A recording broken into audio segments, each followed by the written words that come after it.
2020 has been a year like no other in recent memory, and this Christmas is no exception.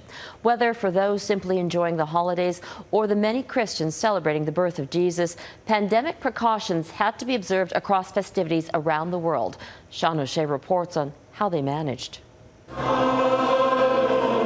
For the world's 2.5 billion Christians, this is a day of great celebration, the birth of Jesus in Bethlehem. But for the masks, Christmas almost looked normal. But right outside Manger Square near the Church of the Nativity is empty. Another sign of how the coronavirus pandemic has changed everything this year. In Vatican City, this is how pilgrims would typically mark the birth of Christ. But in 2020, no one was allowed to gather here.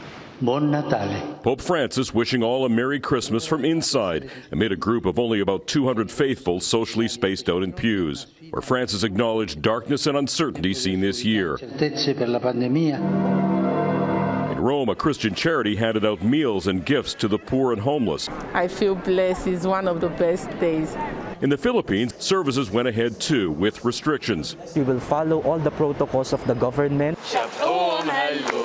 In Iraq, they sang carols outside of churches.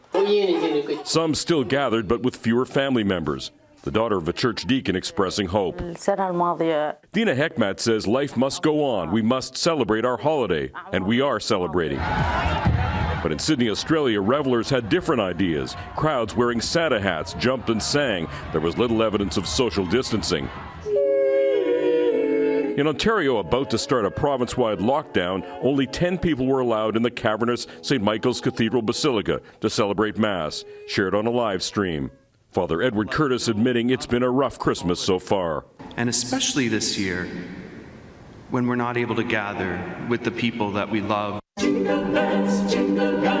But in Paris, a choral concert at Notre Dame Cathedral closed after a fire destroyed its spire and roof 18 months ago. Musicians wearing boiler suits and hard hats playing here for the first time since the Inferno, a celebration giving hope that better times are ahead.